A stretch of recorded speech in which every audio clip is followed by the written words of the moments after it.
2. Do a neural stretch. Okay, push out the walls. Push out the walls. Can you feel a tingle? Can you feel a tingle? Excellent, let's go. Mission accomplished. Mission accomplished. Welcome, everybody.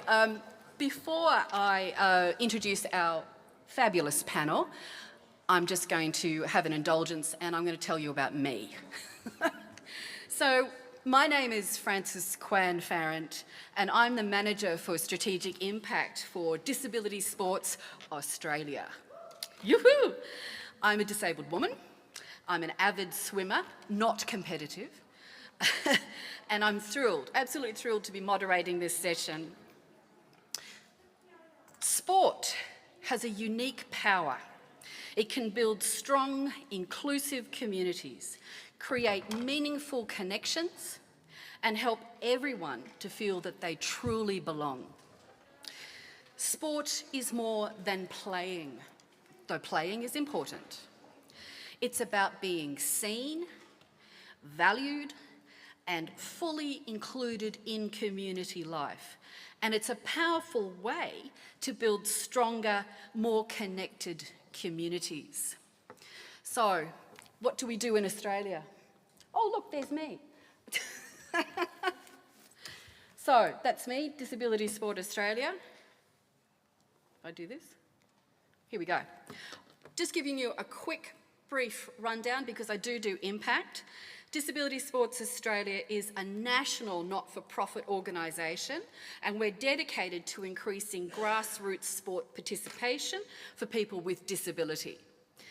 We also work towards building the capability, gosh that's a tricky word isn't it, capability of sport organisations to be inclusive and accessible for all. We've been around for more than 60 years, so it's older than me, believe it or not, and have expanded opportunities helping people find their place through sport, thus actively building community across Australia. Because community is where everybody belongs. Our programs and partnerships remove barriers, create spaces for people with disability to participate, lead, and belong.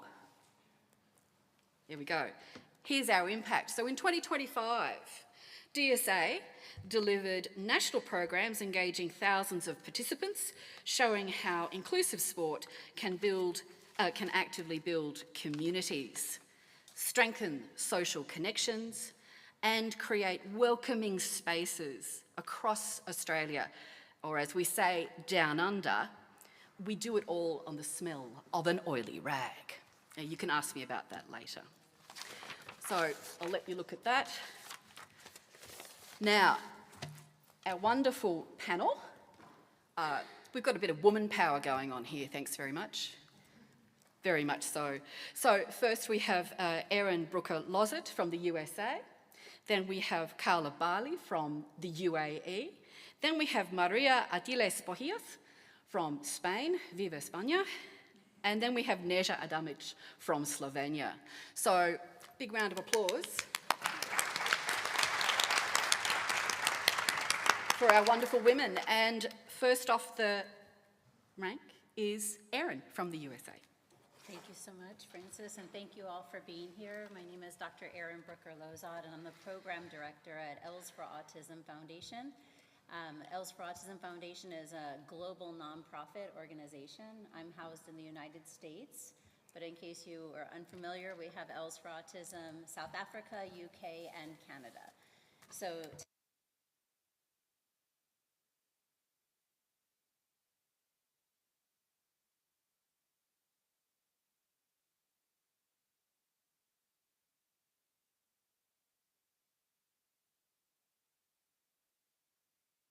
Oops, I should probably use the microphone.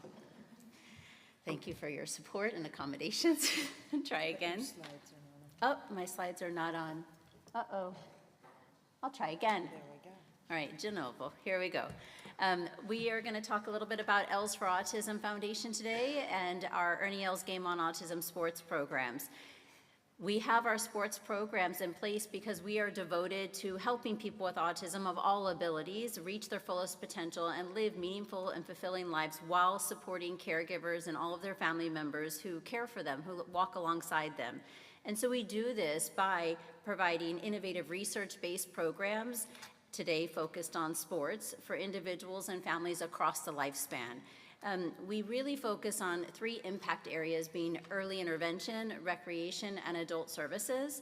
And we support families all over the world, regardless of socioeconomic level or where you live, what language you speak. So we're going to talk about how our programs are replicable and translatable across countries and cultures. We also have virtual services to make sure that you don't have to be in the United States to access our programs. But again, for the purpose of this presentation, we're going to talk about our Ernie Els Game on Autism Sports and how our sports programs are used to support growth in social communication skills, motor skills, and really those pro-social positive behaviors we're looking to develop in people with autism. I also want to talk about how our sports programs in golf, tennis, fitness, and now recently aquatics reflect a global shift in how recreation is viewed and valued, and share our research that supports recreation as a supplemental intervention for autism. Okay. No?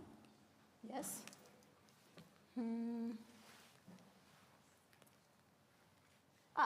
Ta-da! Here we go. I have no idea where to point this. Alrighty. So to talk a little bit more about our program, our Ernie Els Game on Autism Sports programs, like I had mentioned, include golf, tennis, fitness, and aquatics. And as we move into 2028, 2029, we'll be adding more and more sports. With all of our sports, we study our sports. So we create the manual, we find experts that help us write the content, and then we run a pilot program and a pilot study of each of our sports. And sports just didn't come out of the sky for us. If you're familiar with Ernie Els, he's an International Hall of Fame golfer from South Africa. He's our founder, he and his wife Liesel, and they have a son named Ben who has autism. So we took Ernie as a professional athlete and his love and really skill in the game of golf, which was our first sport, and then all of our knowledge and the research that shows that recreation, including sports, promotes physical health, communication, social engagement, and emotional regulation, and really overall development, right? Quality of life for everybody, for that matter, for people with autism. That said, we also understand that people with autism are often excluded from traditional recreation and sports-based programs. As we get through the presentation, you'll see some success stories I have of individuals that were never included in any kind of recreation program before because someone didn't know how to help them. So we see this situation where you don't have trained professionals in knowing how to best include people. So if I don't know how to do it, I'm not going to do it. And we want to change that globally. Excuse me. So this is why we are actively working at Els for Autism to transform the culture of recreation and sports to ensure that individuals with autism and other related developmental disabilities can feel welcome, very capable, and included in any sport-based program. So all of our programs use integrate evidence-based practices for autism to maximize the engagement of people with autism and really anybody that wants to be included. And because our programs are designed for people with autism, we see these positive outcomes of participants and their families increasingly feeling more welcomed in community activities, public spaces, and lessons or group classes with local sports professionals. And that's really the key is we may do something on our campus, but is that family able to go out with their child, or is that adult able to be included socially like anybody else would be without autism in their own community? So our programs are really a signature set of sports-based programs that are designed to change, like I said, the culture of sports for individuals with autism and other related developmental disabilities.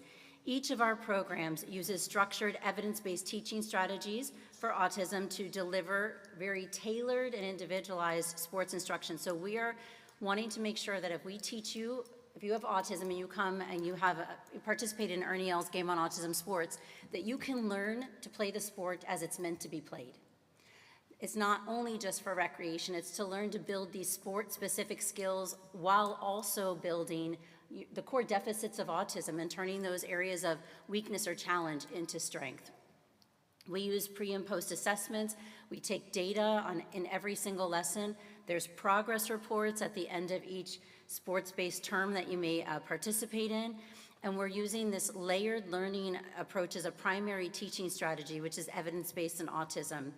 Each of our programs has a dual learning objective focus. Like I said, we're teaching the sport-specific skill along with an autism learning concept that's gonna then hopefully change the core deficits, if you will, like I mentioned, of autism as you're learning to play.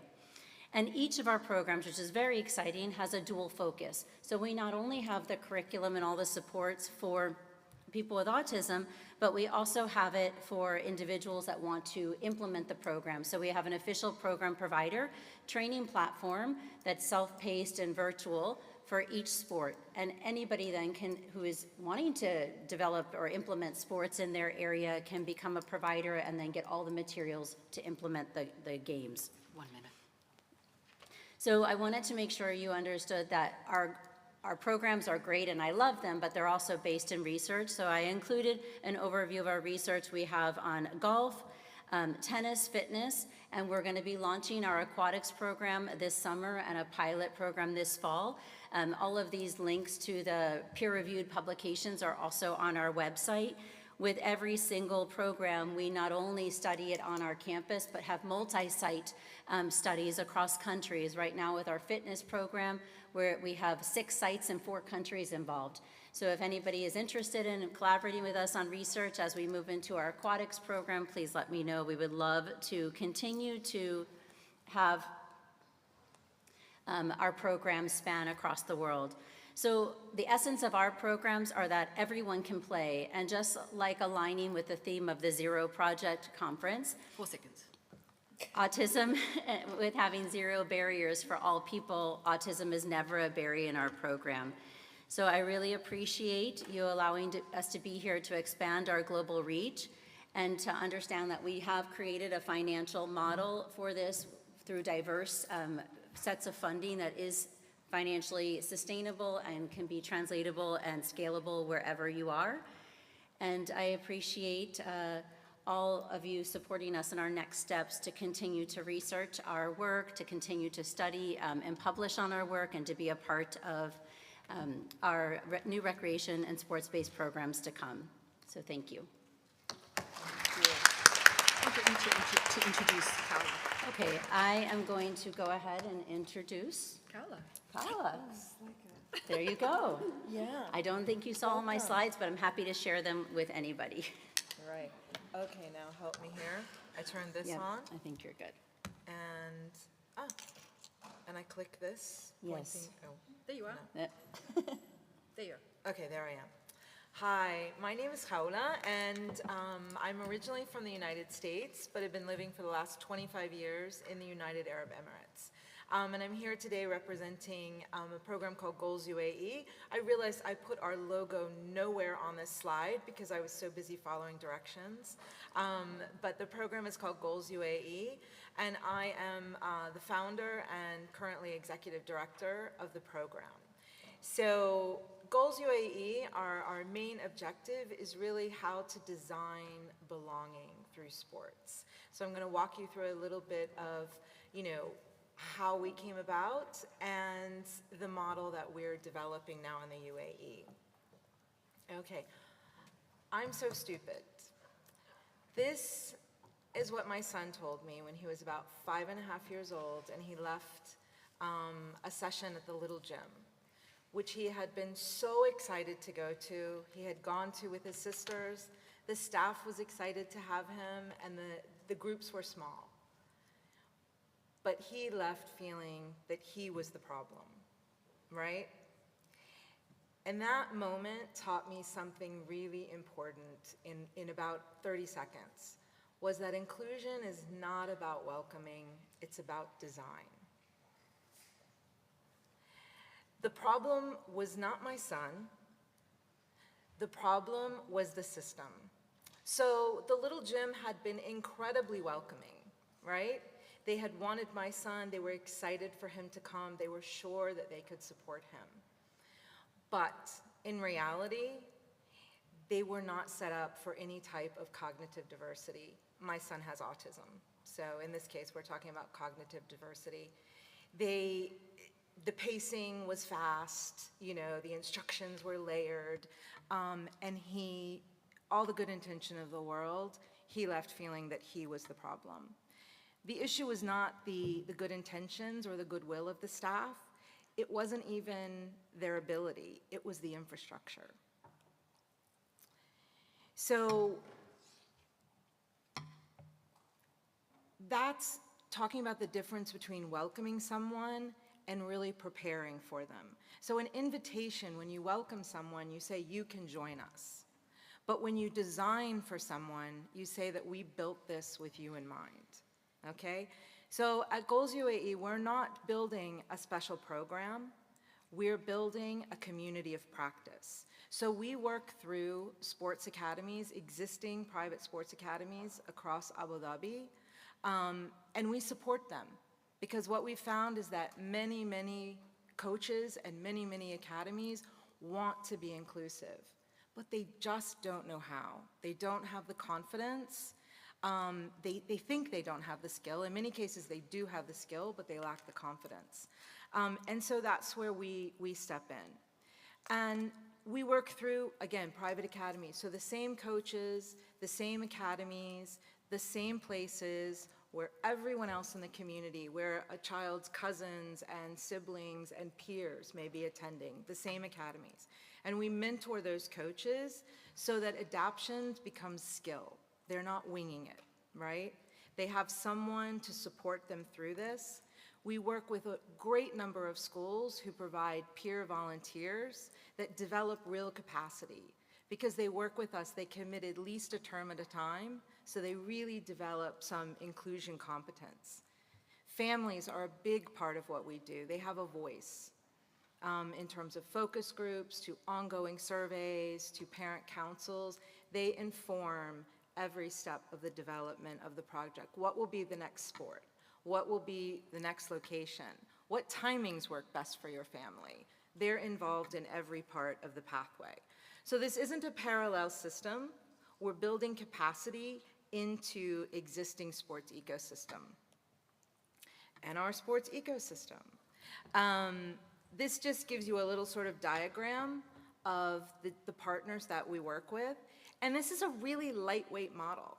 It doesn't involve a lot of capital investment because we are not building facilities. We are not hiring coaches. We're bartering. We're working with sports academies and saying, if you want to learn how to be inclusive, we can support you. But you're going to commit to us a minimum of 32 weeks a year of pro bono sessions for the community.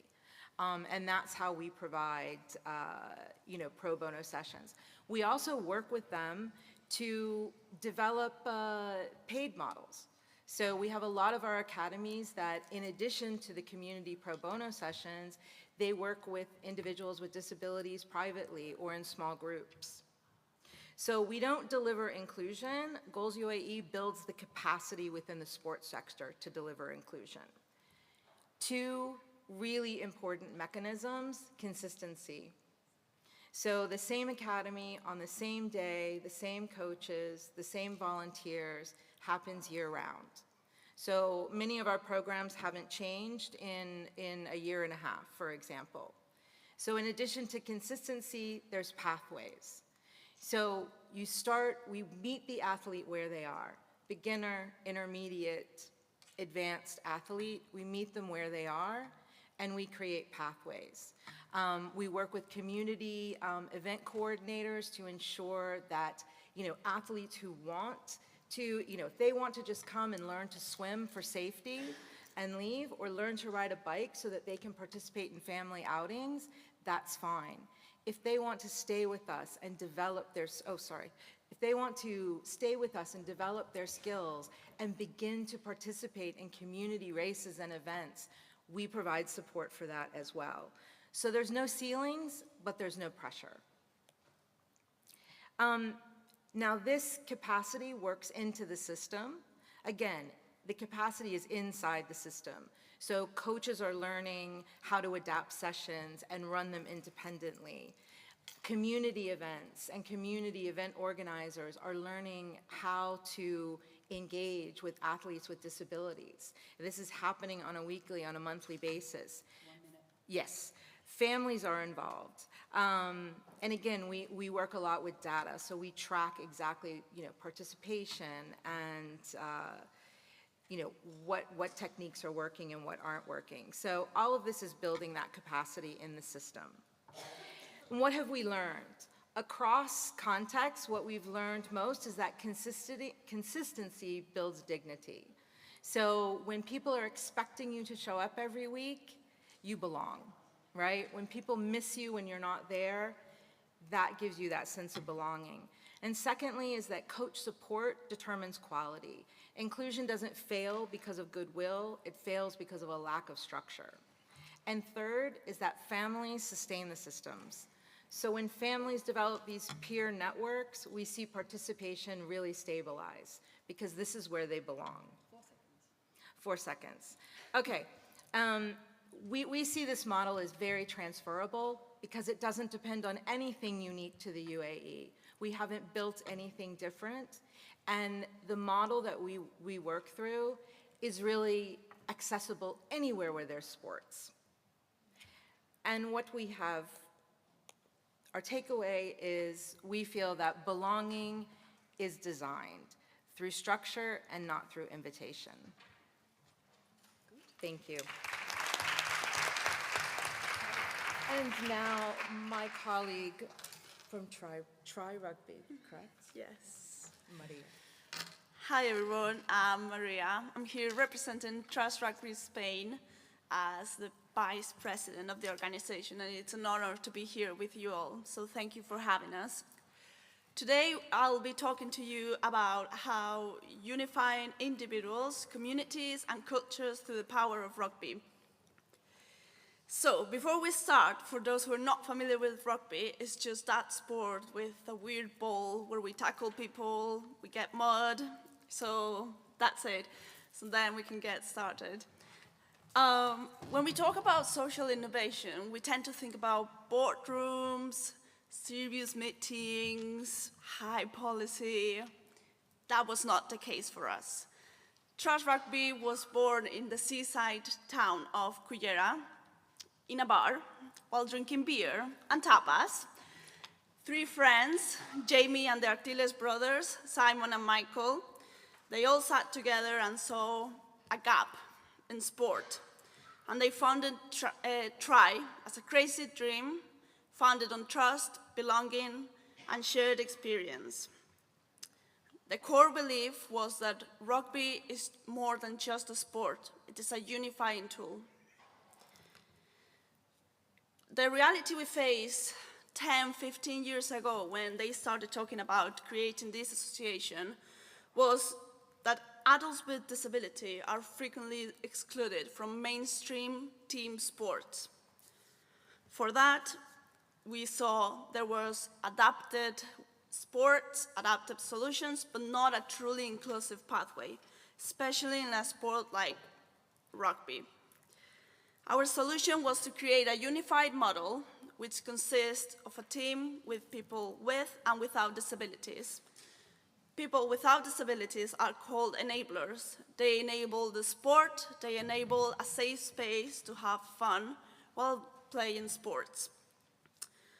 The structure of this model was created so that everyone can progress at their own pace. More or less, 11 years ago, Simon started looking someone to start this crazy dream with, and they went to have a meeting with Fundación Spurna, and he was already ready for a no, because everyone said, are you crazy? Why do you want people with disabilities playing rugby, right? Tackling each other. And they stepped up and they said, yes, when shall we start? So that's what got us started. By the way, you could have seen them at the Inclusive Mosaic workshop they were doing, and you could see the fantastic workshop and work they do. It is their belief in our mission that make us be here today. What makes us different is that our model is the first scalable rugby model co-designed with people with disabilities and without. We offer flexible formats where people can go for a more structured, competitive pathway or just come to training to have fun. It's a place for people to feel that they belong, to have a community. Try Spain's teams, we have at the moment 2 teams. One is the adults team, El Clan, which is what got our project started, and then we have rugby and kids team. It started 8 years ago when Simon was talking to a friend about his son Victor, who was 5 years old at the moment, and how he didn't have a place to play sports like that. So Simon said, say no more, and we started Rugby and Kids, a team where children with and without disabilities play together with their respective families, all together sharing the pitch. Our impact starts at our core belief that rugby is a unifying tool, and the best example for this is our annual festival, which happens in Cullera. This past September, we celebrated the 8th edition, and we welcomed people from Scotland, Canada, USA, all around Spain. We counted with 200 participants, as well as the delegations that I counted that are tri-hubs across the globe. If you come to the festival, you wouldn't just see rugby, because we spent the majority of the morning or the day surfing, playing water sports, and so on. In the afternoon, we do play some rugby, but we play without keeping scores, because it's a festival. It's meant to have fun, not to be competitive. We get competitive at night when we start our paella cooking contest. So people with and without disabilities cook alongside local chefs, and they cook the dinner for everyone, and afterwards we all eat it together in a big communal table. This is the key. Rugby is not just a sport, it is what makes a community. It is the 3 days that the festival lasts, of having fun, belonging, and being everyone together. This year was our 5th edition of the Cooking Paella Contest. In regards of the impact, we have engaged 700 adults with disabilities across the globe. And if we look closer to Try Spain, we have an 80% retention rate after the first year, and we have 52 unified rugby clubs across the country. Our model we have seen to be highly efficient while being volunteer-led and decentralized. So the core of our model is volunteers and people who put everything into this type of projects. Our annual costs are around 28 to 30,000 euros, and we find it highly efficient at this budget, but we always want to do more. We always want to reach to further people, and the more the better. So that is a little bit of our ceiling at the moment. So we're always looking for help if anyone can. On to the next chapter. We're looking forward to expanding our network, expanding our hubs, which we already have in Scotland, Canada, USA, New Zealand, and Spain. We want to focus on coach education, and I'm personally really looking forward for our trip, first international trip to Edinburgh in November.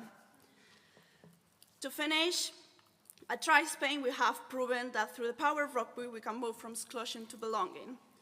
Remember Victor that I mentioned? He's now 14, and the past 1st of February, he was the first kid from the Rugby and Kids team to play with the adults team.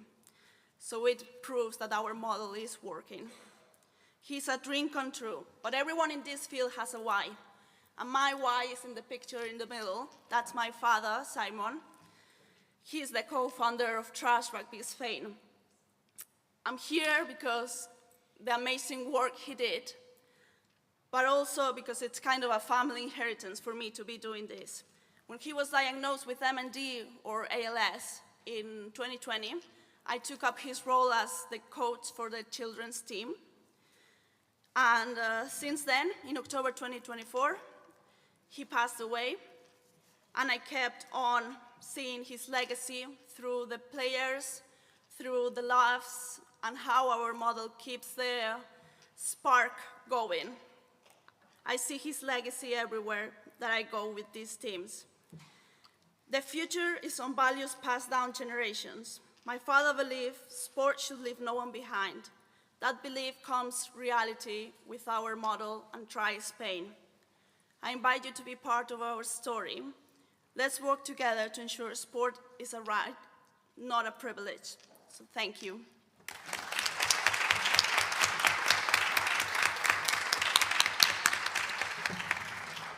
And to you, Neta. Can you introduce Nessa? Yeah. So now Nessa, my partner, is going to talk. Thank you for introduction. And yes, hi. My name is Neja. I come from small neighbor country Slovenia with only 2 million inhabitants. But our, let's say, our work is big because I come from Association of Inclusive Culture, where our main project and our main goals are to make environments and time where everyone can be included, no matter what are the possible adaptation. That's why today I will introduce a little bit of our very strong field of our association. It's sport. I think we've heard a lot, and I think we all agree that sport can be one of the greatest tools of how inclusion can be done in a natural way, because I believe that inclusion isn't something artificial, something theoretical, but it should be done by naturally from both sides. Inclusion isn't just including people with special needs into society, it's also the other way.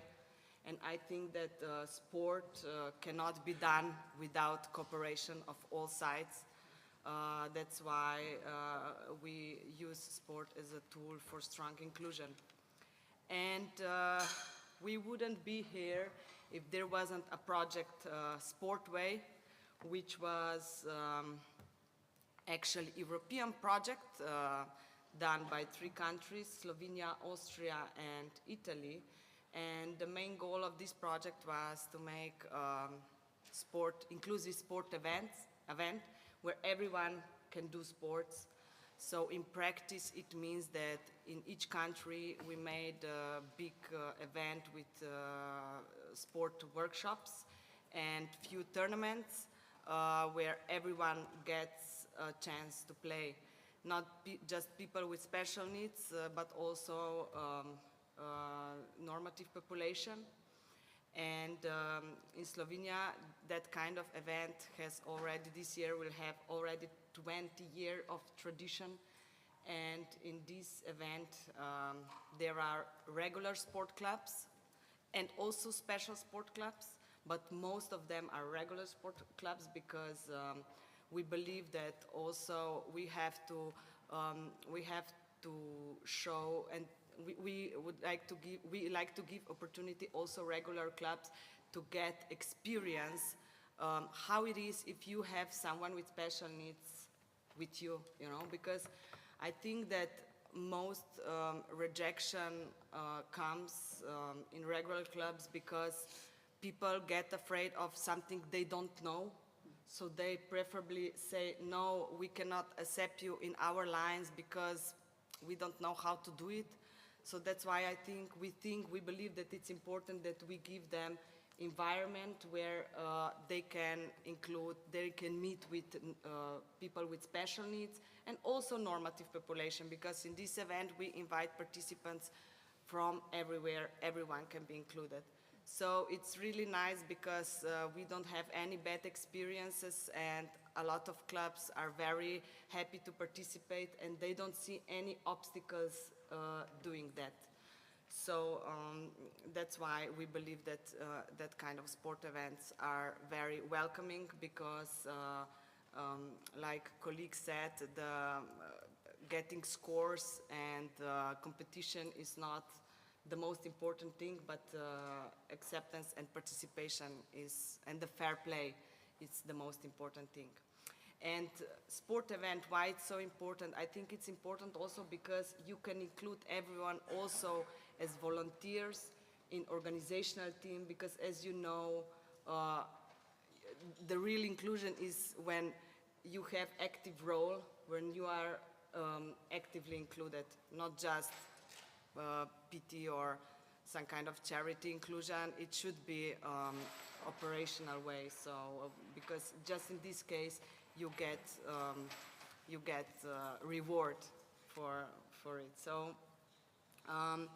through that kind of project event, of course in the center are people with special needs, but yeah, you have many positive outreach on the field of volunteers, because let's say 20% of volunteers are people with special needs. So we try to find work for them on that kind of event where their work is valuable, so that he or she is not just there because he has to be, but that he or she have active role. For example, we have one person with severe intellectual disability, and he loves being a mascot, and that's the best role he can get, and he's very proud of it, and it's very important.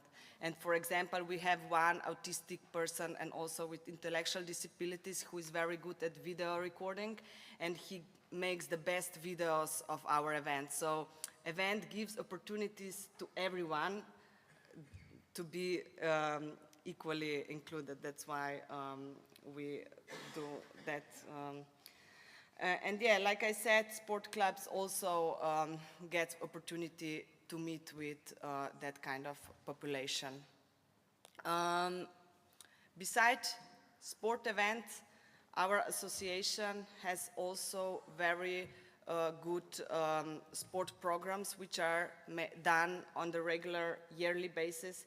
It means that we provide sport programs for people also who cannot be included in regular sport clubs, because as you know, as you have some experiences, you know that every person cannot be included in every sport. So inclusion is not always the best option in every period of life for everyone, because sometimes it can get also some bad consequences. That's why we make safe environment that everyone can be included at least in sport, because in Slovenia we have experiences that a lot of people cannot be included in regular sports, so they don't do sports at all.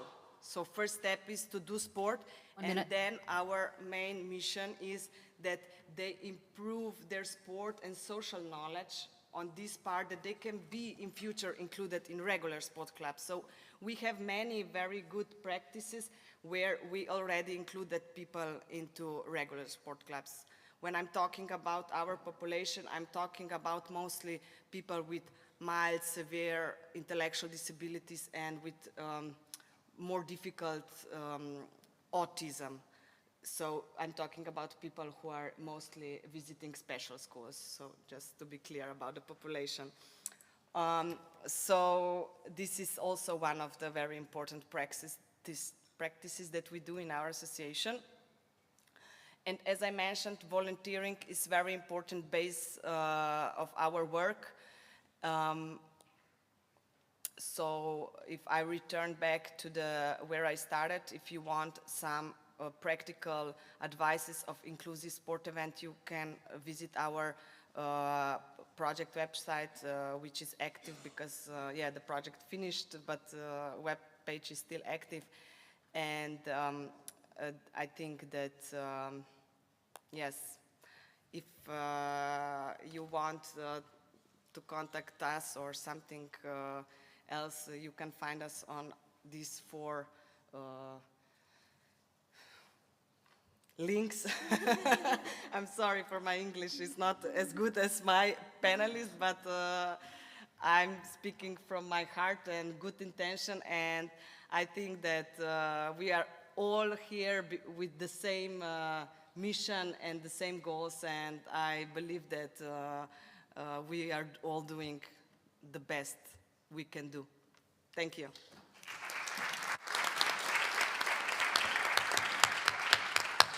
100%, we're all doing the best that we can do, and that's all we can do at any given moment.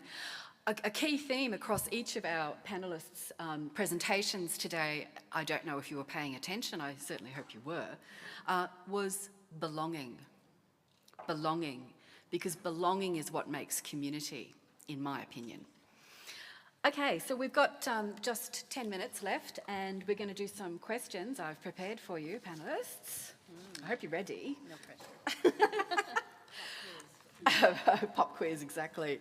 Erin, for you, how does inclusive access to sports like golf help build communities where people with autism feel they belong? Well, from the people with autism that I work with, from what they tell me and their families, because we always look to the individuals with autism that we serve for feedback and not just what I think. I can come from the perspective of a parent, as my daughter is on the spectrum, but I can't come from the perspective of my daughter. So we have an autism advisory board, and all of our clients get to give us feedback. Inclusive access to sports like golf, to me, creates shared spaces and expands opportunities for individuals with autism to feel welcomed and included in their community. If we take structured, evidence-based teaching practices for people with autism, we're teaching them how to play the sport in the manner that matches their learning style and their needs, right? And so when you do that, I build the skills I need to play the sport and feel confident and independent in the sport. And that then results in a greater sense of self-confidence. I can do this. I feel good about myself when I'm here. And in turn, results in an individual having increased feelings of belonging. If I don't know what I'm doing and I stand in the middle of this golf course, I'm not going to feel like I belong, even if you're really kind to me, because I'm the only one that doesn't know how to play or follow the social rules, especially at a golf club, which has a lot of social rules. And then finally, participation in sports like golf's, I think, helps shift, and my friends with autism will tell you that it helps shift the community culture towards inclusion for people with autism. Now I can look through the lens of someone's talents, their strengths, versus their perceived challenges and areas of weakness. And then when we change the lens in which we look through, we change what we see. And so a lot of times someone with autism comes in for a sport or goes to, let's say play golf, and someone may assume their competence is where they're at versus presuming potential, and that person can do anything that they set their mind to with the right supports, especially when the programs are designed, like you had mentioned, for that person. So for all of those reasons, golf to me is a gift to people with autism, especially because when you learn how to do something, when you have autism, someone teaches you, you learn the way you're taught. And our individuals then with autism play the game the same way each time. And so many of our individuals get holes in one every single time they play. And if you can imagine, you're never gonna beat a person with autism in golf. So they're always gonna feel very included and happy that they're winning. So that's my answer. That's brilliant. That's brilliant. I won't even try golf, okay? Cool. Me neither. It's terrible. Carla, how does inclusive sport help build communities where children with disability are seen, valued, and feel they belong? Okay. I think specifically with... Microphone, love. Oh, sorry about that. I always talk on mute on Zoom as well. It's a problem. So specifically, the way we work with goals, I think first and foremost, having, individuals with disabilities that are attending sessions in mainstream academies, first off, is just visibility. So they're there in the same spaces, And the people in the community, in the different sports environments, begin to see them not as guests, because this isn't like Disability Day, but this is every week that this is happening. And so they kind of shift from being guests in a space to being teammates and academy mates, and they're just, you know, part of the furniture. So I think that's visibility, and then I think the consistency, that showing up every week, being in the same space with the same people, you know, all year round, as long as you want to be there. Again, people are expecting you to be there. You become part of that group, and if you don't show up, you know, someone on the WhatsApp group is gonna say, what happened? Or the next week, someone is gonna say something, and that, you start to feel that. As a parent, the parents feel it, you know, the people with disability, the athletes feel it. And then I think that the shared ownership of this ecosystem really creates something phenomenal. And just a few days before my colleague Helen and I got on the plane to come to Vienna, we were really lucky to be able to support 10 athletes at their very first aquathon. They had never been, you know, involved in an aquathon before, and, you know, that's diving into cold, dark water, and it's, you know, quite a big challenge for them. But it was a huge event, hundreds of people, and yet our athletes walk through there knowing a lot of the event organizers, because they're one of our strategic partners. So there'd be, you know, guys running over with, you know, walkie-talkies that would high-five them. They saw other coaches that they'd worked with, maybe, because some of our kids are in swimming and athletics, and they could smile. So just being in that huge chaotic environment, which is challenging enough, but then actually having people that didn't come with you, right? You just know who they are. And you see the smiles on their faces, and you see how that relaxes them. And to me, that's, you know, that's belonging, and that's community. So. Beautiful. And just Maria, so what has Unified Rugby taught you about building communities where people with and without disability can belong together? Okay, thank you. Great question. So, like I said, I grew up through this project. Me and my little brother, we were just 7 and 11-ish when my dad started this. So we kind of grew up seeing that what truly made this belonging and what taught us was spending so much time with a team outside of the pitch as well as inside is what made that sense of belonging.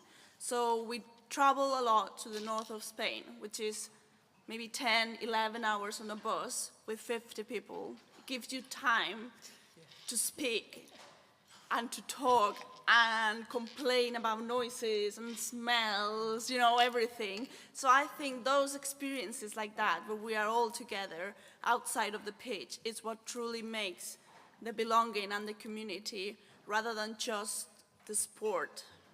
It's the belonging outside as well as the inside. That's the key word, isn't it? Neja, really briefly. How can inclusive sport help build communities that move from simply supporting people with disability to spaces where they truly belong and can lead?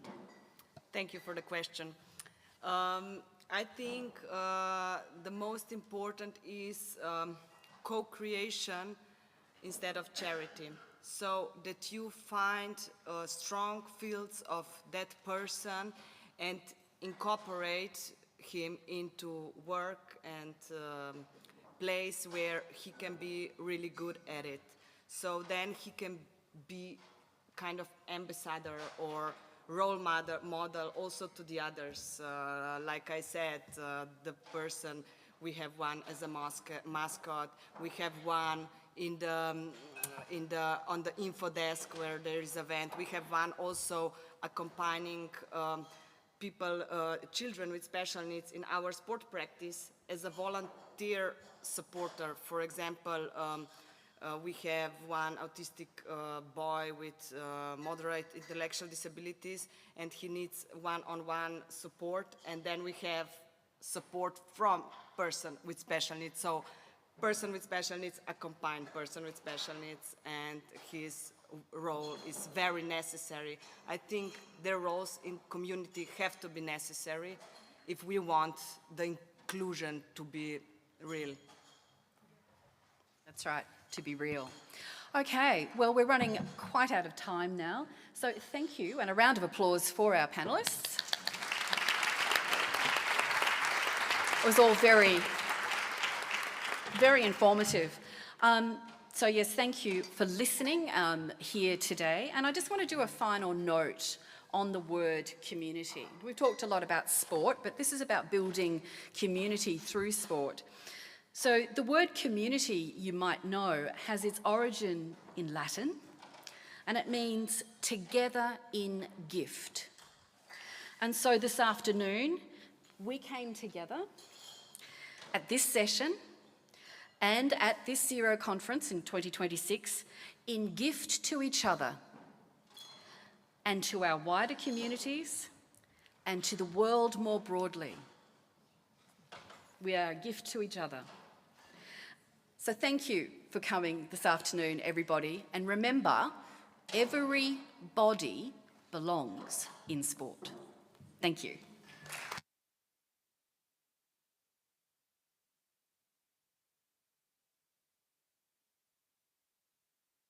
Tegan says thank you too.